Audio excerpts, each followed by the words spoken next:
PSN news की खास पेशकश। मोहल्ले के माहौल के चलते हमारी टीम ने वार्ड क्रमांक 72 के पार्षद योगेश गेंदर से बातचीत करते हुए उनके क्षेत्र की समस्याओं से उन्हें अवगत कराया। क्षेत्र में बढ़ती चोरी के मामलों को वो गंभीरता से लेंगे, ऐसा आश्वासन उन्होंने हमें दिया है। आगे उन्होंने बताया कि उनके वार्ड के लोकमान्य नगर से ही शहर को स्वच्छ बनाने की शुरुआत हुई थी। लोकमान्य नगर इंदौर शहर की पहली ऐसी कॉलोनी है जहां सबसे पहले घर घर कचरा कलेक्शन की प्रेरणा मिली थी। साथ ही साथ उनके वार्ड की समस्याओं की जानकारी देने के लिए पार्षद ने पीएसएन टीम को धन्यवाद दिया और आगे भी इसी प्रकार काम करने के लिए प्रेरित किया। आप देख रहे हैं पीएसएन न्यूज और मैं हूं आपके साथ प्रकाश त्रिपाठी। मोहल्ले के माहौल के दूसरी कड़ी में हम आ पहुंचे हैं वार्ड क्रमांक 72 के लोकमान्य नगर में और हमारे साथ हैं भाई साहब योगेश गेंदर जी, यहाँ के पार्षद। सर, बहुत बहुत स्वागत है आपका। धन्यवाद। आपका मैं स्वागत करता हूँ आपके चैनल के माध्यम से। इंदौर की जनता का, क्षेत्रीय जनता का अभिवादन करता हूँ। सर, जैसा कि हमने ये जो कार्यक्रम चलाया है मोहल्ले का माहौल, तो इंदौर शहर के जो भी वार्ड हैं हम उनको कवर कर रहे हैं। तो अभी हमने 2-3 दिन पहले आपके क्षेत्र में भ्रमण किया, तो सबसे मेन जो समस्या है थोड़ा सा वो पीने का पानी की दिक्कत। एक कॉलोनी है पार्श्वनाथ, वहाँ कुछ दिक्कतें सामने आई हैं।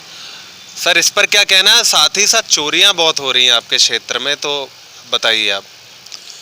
देखिए, जो चोरियों का प्रश्न है उस विषय में मेरी अभी माननीय कमिश्नर साहब से भी बात हुई है। वो यहाँ पर हम लोग एक बड़ी मीटिंग करके एक ऐसा प्लान लाने वाले हैं कि हम रहवासी संघों के माध्यम से सीसीटीवी चल रहा है, जिसमें हमारी एक माननीय कमिश्नर साहब के साथ मेरी मीटिंग हो चुकी है। अब वो स्थानीय जो भी एडिशनल कमिश्नर है उनको भेजकर यहाँ पे मीटिंग लेने वाले हम लोग। बड़ी मीटिंग को हमारे सभी रहवासी संघ, यहाँ लगभग 20 रहवासी संघ है, हमारे यहाँ कॉलोनियाँ 20 हैं, उसमें हम इस काम को करने वाले हैं।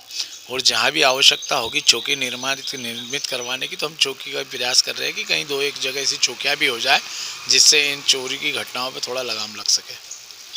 जी, अच्छा, आपके जो अन्नपूर्णा थाना लगता है, आपने अपने थाना प्रभारी को भी सूचित किया होगा? हाँ, मेरी उनसे भी बात हुई है, थाना प्रभारी जी से भी बात हुई है। अभी सामने आया है कि 2-1 जगह भी ताज़ा उदाहरण आए हैं चोरी के।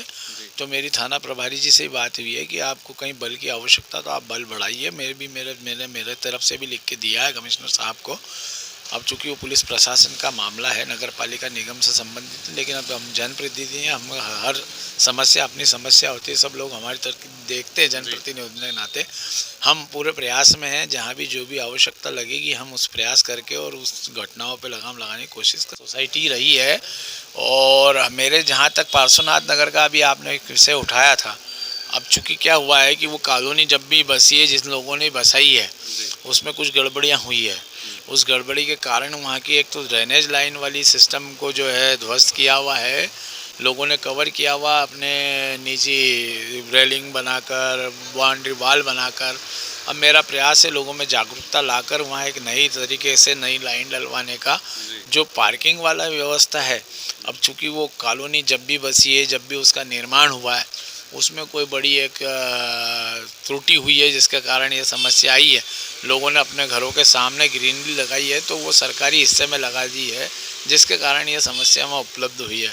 मेरे पूरे वार्ड में अधिकतर कॉलोनियाँ पूर्ण विकसित कॉलोनियाँ हैं और सबका इतिहास रहा है 30 साल, 40 साल, 50 साल। हम जहाँ बैठे हैं 70 साल पुरानी विकसित कॉलोनी है।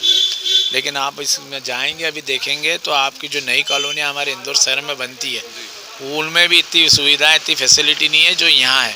तो कहीं ना कहीं क्या होता है कि जो कॉलोनाइज़र होता है, जो वहाँ के लोग होते हैं, उनके ऊपर ये निर्धारित होता है, उनके सोच पे, उनके दृष्टिकोण पे कि वो अपना रहने का घर, अपनी कॉलोनी को कैसा रखें।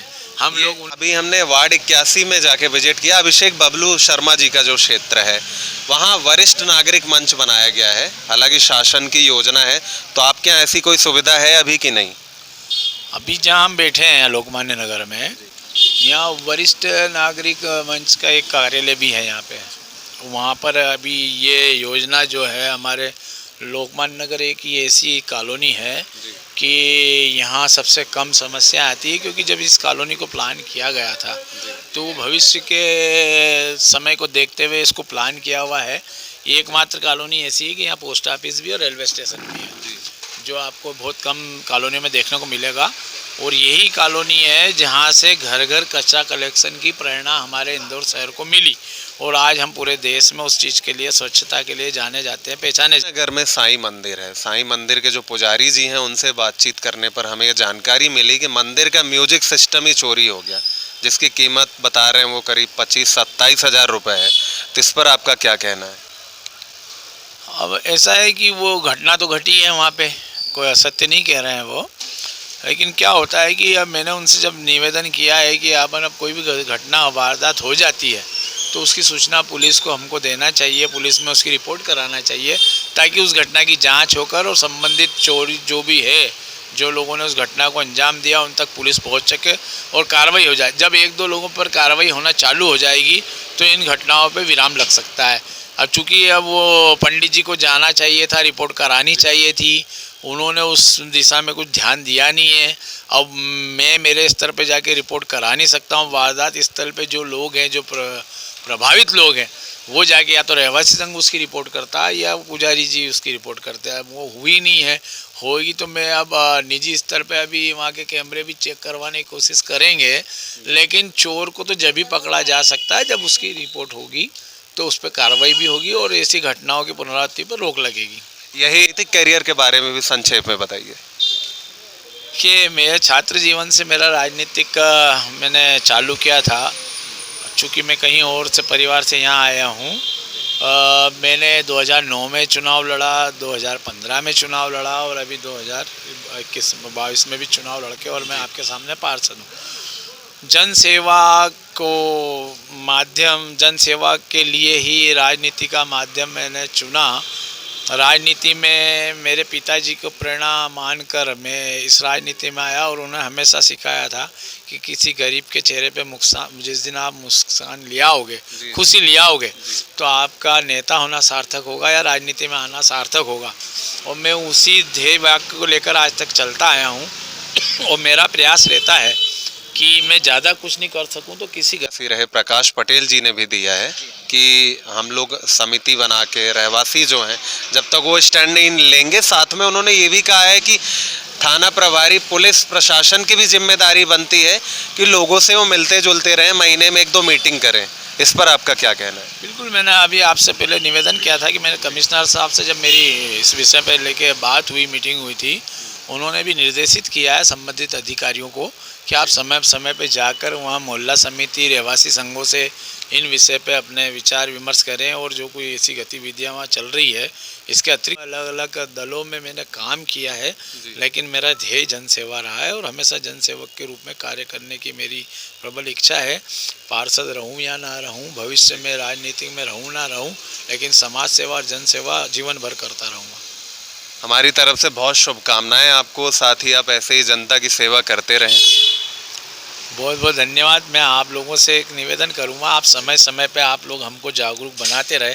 कुछ त्रुटियां होती, राजनीतिक जीवन क्षेत्र ऐसा है, बहुत सारी चीज़ों के लिए आंखों को मिचना भी पड़ता है, लेकिन आप हमारी आंखें खोलते रहें। धन्यवाद।